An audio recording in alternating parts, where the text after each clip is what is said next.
నేను మీ ఆదర్శ రైతుని. మీకు అందుబాటులో ఉండే రైతుని. మీరైతే మన ఛానెల్ అయితే సబ్స్క్రైబ్ చేసుకోండి. అలాగే లైక్ అండ్ షేర్ చేయండి. ఫస్ట్ టైమ్ గనుక మన ఛానెల్‌ని చూస్తున్నట్లయితే ఇంకా సబ్స్క్రైబ్ చేయకపోతే సబ్స్క్రైబ్ అయితే చేసుకోండి. ఇంకా నేను ఈరోజు ఈ వీడియో చేయడానికి మెయిన్ కారణం ఏమంటే నిన్నైతే ఒక రైతైతే కామెంట్ చేశాడు. అన్న సాహో అయితే ఎన్ని కటింగ్‌లయితే కటింగ్‌లు కాదు ఎంతకాలం అయితే కాయలొస్తాయి అని అయితే క్వెషన్ అయితే వేశాడు. ఆ క్వెషన్‌కైతే ఆన్సర్ చెప్పాలి. ఆ క్వెషన్‌కి ఏమంటే మెయిన్ రీజన్ ఏమంటే మనమైతే ఇది ఆగస్టు ఫస్ట్ వీక్ నాటాము. ఆగస్ట్ నుంచి లెక్కేసుకుంటే ఆగస్ట్ 8దో నెల, ఇది 12 మొత్తం అయితే 5 నెలలయితుంది.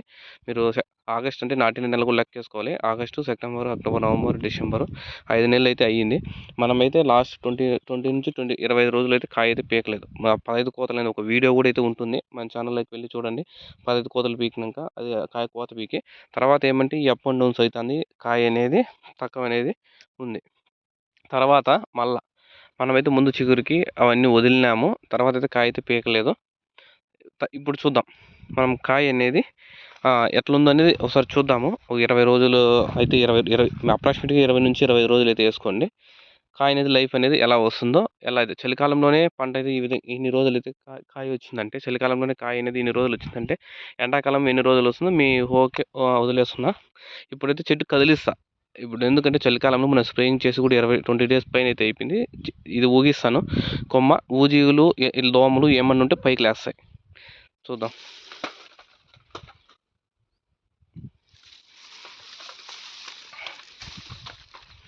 ఇవి కొన్ని కాయలు అయితే రాలుతున్నాయి. అవి ఏమంటే అవి వయసు అయిపోయింటాయి చెట్టుకి. ఇన్ని రోజులు నిలబడుకునేది గొప్పే. మనకైతే నేను కాయలు అయితే రాలుతున్నాయి చూసుకోవచ్చు మీరు. ఈగలు అవి అయితే ఏం లేదు. ఓకే, కాయ కూడా చూడండి. మీకు ఊజీగా ఉందా లేదా అని తెలిసేకి ఇది కాయ ముందర సైడు మళ్ళీ ఇట్లా రొటేట్ చేస్తాను రౌండ్ అంతా. ఇంకా బ్యాక్ సైడ్ ఇటు సైడ్ చూసిన ఊజీగా అయితే పడిన లేదు. కాయ అనేది గట్టిగా అయితే ఉంది. మనం ఇంకా 25 రోజులు అయితే కాయ కూడా గట్టిగానే ఉంటుంది. ఎందుకంటే అంత గట్టిగా ఉంది. మీరు ఆ పక్క చూసారు. ఇప్పుడు ఇంకొంచెం ముందరకు వచ్చాము. ఈడ ఊగిద్దాం. ఇక్కడ చూడండి, ఈ కాయ కుళ్ళిపోయింది. అందుకైతే కుళ్ళిపోయిన కాయకైతే పురుగులు పడతాయి. అక్కడైతే ఉన్నాయి ఈ కాయలు కుళ్ళిపోయినాయి. ఇక్కడైతే ఉన్నాయి. మామూలుగా కుళ్ళిపోయిన కాయలకైతే లోపల పురుగులు అవన్నీ ఉంటాయి. ఎందుకంటే దానికి వయసు అనేది ఎక్కువ అయిపోయి ఉంటుంది కాబట్టి కుళ్ళిపోయిన కాయల్లో అయితే పురుగులు అవి ఉంటాయి. అవి మామూలే. ఇంకా మామూలుగా మంచి కాయలకైతే లేవు. చూసుకోండి.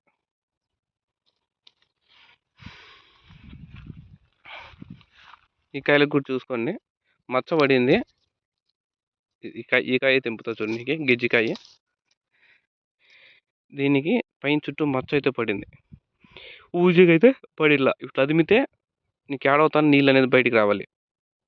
ఈ కాయలో ఇట్లా అదిమితే పచ్చికాయలో కూడా లోపల లైట్గా ఊసికి బొక్క పెట్టింటే తేమ నీళ్ళు అనేది బయటకు వస్తుంది. కానీ ఇక్కడ ఎక్కడ తేమ అనేది బయటకు రాలేదు. ఇది సాహో. మనం 15 కటింగ్లు వేయాలంటే 2 నెలలు పడుతుంది ఈజీగా. ఎన్ని రోజులు కాపు అనేది వస్తుందంటే మనం 15 రోజులకు 15 కటింగ్లు వేయాలంటే నువ్వు ఎంత లేదన్నా 15 నాలుగు 60 2 నెలలు అయితే పడుతుంది. 3 రోజులు గ్యాప్ ఇచ్చి ఒక రోజు కటింగ్ వేస్తావు కాబట్టి 15 రోజులకైతే 60 అయితే పడుతుంది. 2 నెలలు అయితే మళ్ళీ మనం చిగురు అవన్నీ తెప్పించుకుంటే మళ్ళీ 2 నెలలు అయితే కాపించుకోవచ్చు. టోటల్ సాహో నాటుకుంటే నీకు ఎండాకాలంలో అయితే 4 నెలలు అయితే కాయలు వస్తాయి. చలికాలం కూడా ఇప్పుడు మనకి 70 దినాలు 140 దినాలు 150 దినాలు అయింది ఇప్పటికి.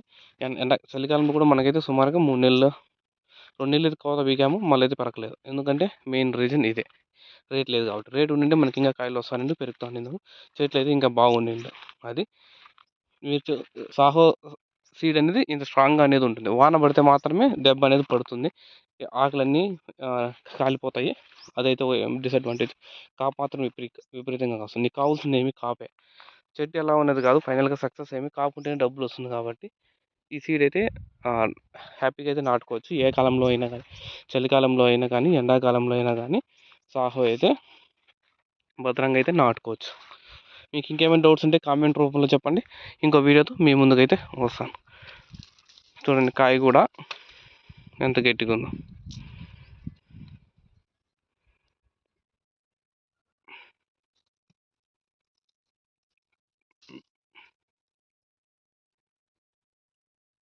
ఇవి కాయలు మనం పెరగలేదు కాబట్టి వదిలేసాము. అందుకని ఈ విధంగా అయితే ఉంది. మీకు ఇంకేమైనా డౌట్స్ ఉంటే కామెంట్లో తెలియజేయండి. నేనైతే మీకు అప్డేట్ ఇస్తాను. Thank you. Thank you all farmers.